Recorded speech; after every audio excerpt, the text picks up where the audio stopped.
Now we're moving on to our final project, which is a long drawing on a dark gray tone paper in full value. So let's get started. So for this project, I have my dark gray paper. Overall, it's in comparison to what we've been doing in the past, it's has more of a dramatic lighting and overall has a darker tone. So I recommend having some softer charcoals to give you these darker values. And also here I have a stack of vine charcoal to really help me block in some of these background tones. But more on that later. So we're starting with just kind of basically mapping out the composition of the drawing. I want to be able to include all of the objects. So I want to spend a little more time on the layout. Again, even though now the objects are a lot more complex than what we started with, this is a step that you don't want to skip because it will really help you to get a really accurate foundation to start with. This is a kind of a good time to hold up the drawing and check the overall proportions from a distance, or just simply get away from your easel or get up from your seat. And a lot of time during the tight shaping stage, you end up losing part of your drawing that you just laid in. So it's always good to go back and forth and check from a distance. So something like the skull is pretty complex, and it has a lot of these smaller plane changes. And I don't have to draw out everything at this stage because a lot of time this is in the light mass of this overall spherical shape, and a lot of the smaller details, they get overall overexposed and they get lost at the tonal stage. So anything that I wouldn't really necessarily see at the tonal stage, I wouldn't worry too much about that. And when you're looking at a specific area, it's really easy to get a little tunnel vision because that area can appear to be very high contrast when you're just looking at that one specific section. But if you really just compare the section to the entire drawing, you can see that it's good to simplify the details here just into maybe one or two values without putting too much contrast into it. So that's why at this stage it's not really necessary to put a crazy amount of detail in.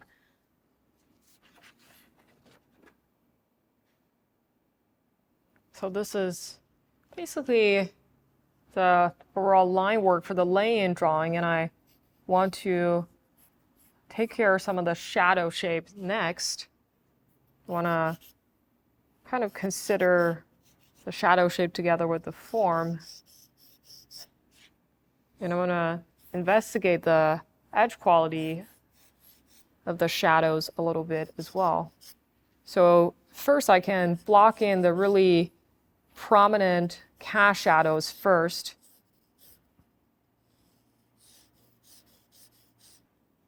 So even drawing the shadow shape might seem like a tedious task because we all want to jump into shading really fast. But the longer you investigate the shadow shape, the easier time you'll have doing the tonal drawing, because you're not really, say, arbitrarily placing the value or just rendering right off the bat. You're being very particular about the shape that you're seeing. So you're not really guessing anything. Once you go into the shading stage, you can simply just fill it in. Now I'm using a QB pencil to block in the shadows. So I'm starting with a 2-value block in, and just try to simplify all the shadow shapes. So you can see I'm going in very flat. Since we're overall blocking in the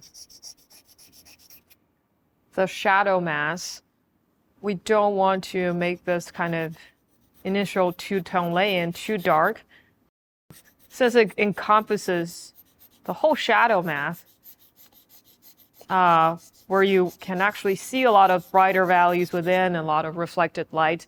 So you want to just leave yourself room to go darker instead of going too dark at first, and then you have to kind of go back and erase it. So now I just lay in the shadow mass overall. I want to investigate the different edge qualities a little bit. And this is also a great time to establish where the focal point of this image is. So I would say the skull is actually directly facing the light source, and probably this area is a little more in focus in comparison to something like the top of the hourglass. You can really see that the edge quality gradually soften as it kind of radiates away from the central focal point at the bottom where the skull is. So the further away the object gets away from this kind of central focal point, the softer the edges become. So I want to soften all of the edges that are up here. So this is also a good opportunity for me to kind of slowly get rid of the linear element. So I want to see planes instead of lines. So now that we have gone over the entire drawing and separated everything into two tones, I want to try to find the third dark gray value and turn this into a 3-tone value breakdown. So I want to go around and just identify where some of these darkest values are. And while I'm doing that, I also want to follow the rule of just making it more like a value 7 or 7.5 without making it too dark. Again, I always want to maybe leave a little room for me to go a little darker without having to erase into my shadow mass. For the smaller areas, you can use the Q-tips so you don't lose the details, and for the larger area, it's just a little faster to use the paper towel. So at this stage, I'm still not really touching the white charcoal just yet. I want to work into my shadow mass and give it just a little more nuance before I build up my highlights. It's good to now switch to a softer and darker pencil like 6B for some of these really dark areas. Again, I'm working around my drawing and separating the values a little more specifically. So now I'm sectioning out this kind of specular highlight on top of the hourglass. And I can keep working on the shadow mass as I go.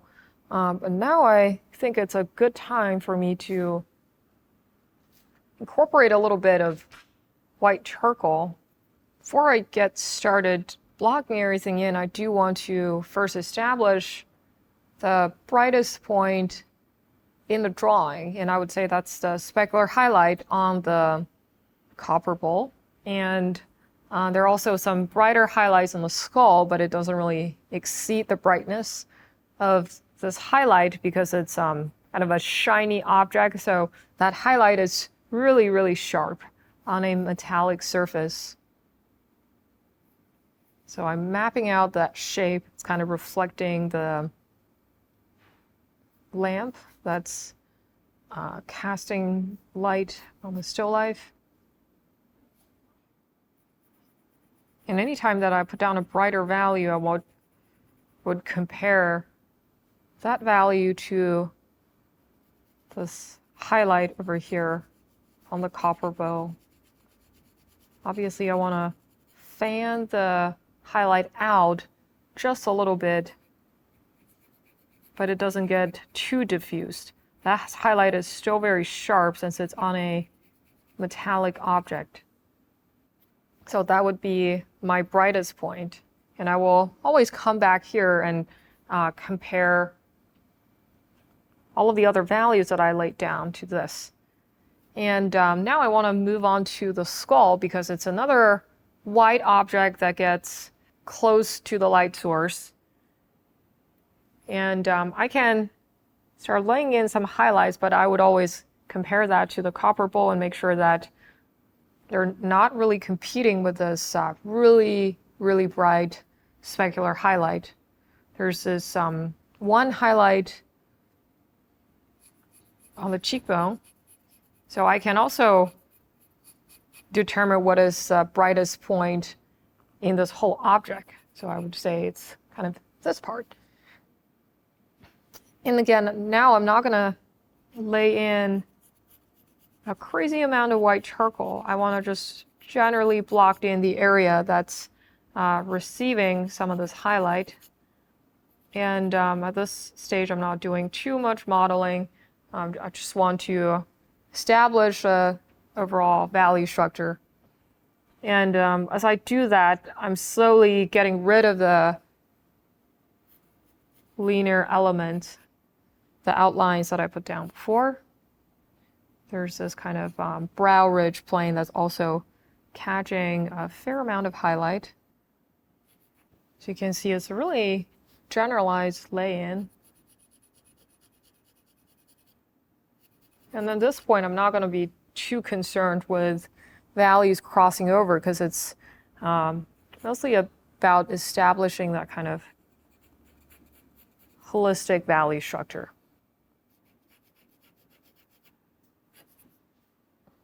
So I'm not going to look at the contrast within too much. It's mostly kind of establishing that kind of light logic of light coming from down below and having a this kind of brightest spot closer to the light source.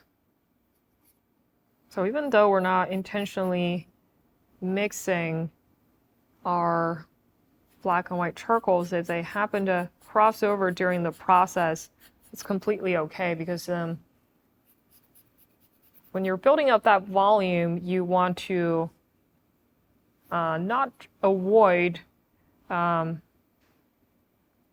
certain areas and be overly cautious. But we do have some brighter specular highlights on the hourglass. And so this sort of highlight I can kind of put in just a few as a placeholder. Also notice the specular highlight also have different intensity, this kind of highlight in the glass. Some are a little brighter, some are a little dimmer, and they change according to the form and they're not all exactly the same. So as I keep adding in the white charcoal, I'm going to gradually brighten the areas that I built up before, just so the white charcoals don't end up looking all the same value. So I'm still going to keep going back to this highlight on the copper bowl. Now moving on to the flowers. So I'm going to focus on bringing out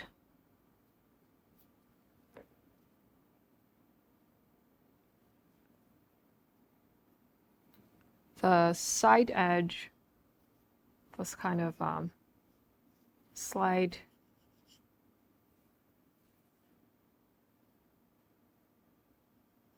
thickness of the leaves